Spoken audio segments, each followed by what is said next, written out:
If you have a raster image and you want to turn it into a clean vector inside Figma, this tutorial is for you. In this video, I'm going to show you how to convert images to vector in Figma using a plugin, so you can transform logos, icons, and simple graphics into scalable vector artwork without leaving your design file.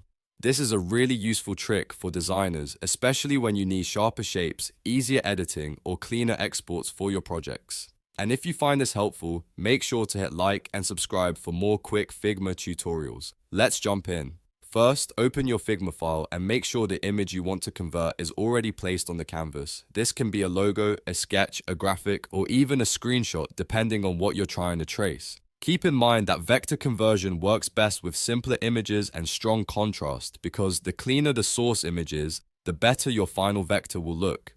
Now, the next step is to find a plugin. At the top of Figma, go to the Resources menu and open the Plugins tab, or use the Community area to search for vector conversion tools. You'll want to look for plugins like Vectorize, Vectorizer, or other tracer-style plugins that are designed to convert bitmap images into vector paths. If you're not sure which one to choose, pick one with good reviews and a recent update, because that usually means better reliability and better results. Once you find a plugin you like, install it if needed, then return to your file. Click on the image you want to convert so it's selected on the canvas. This is important because most vector plugins need the image selected before they can work properly. After that, open the Plugins menu, choose the vector tracing plugin you installed, and launch it.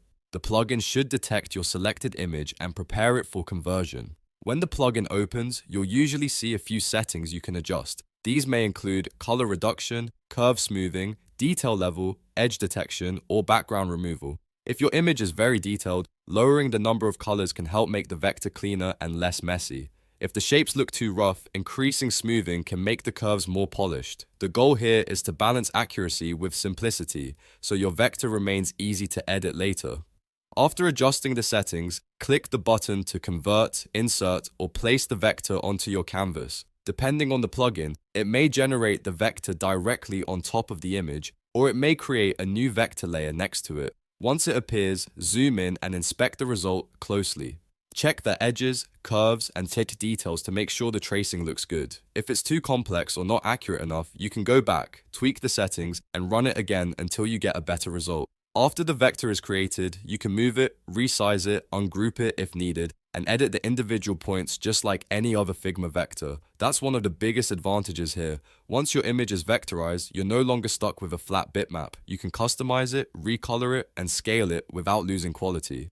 This is especially helpful if you're working on UI elements, logos, icons, or brand graphics. A quick tip: if your source image is extremely detailed or noisy, try cleaning it up first before tracing. Sometimes a higher contrast version of the image will give you a much better vector result. And if you're converting a logo, make sure the background is removed so the tracing tool can focus only on the design itself. Small changes like that can make a big difference in the final output. So that's how to convert images to vector in Figma using a plugin. It's fast, simple, and a great workflow upgrade when you need editable vector artwork from an image. If this tutorial helped you out, please give it a like and subscribe for more Figma tips, design workflows, and beginner-friendly tutorials. Thanks for watching, and I'll see you in the next one.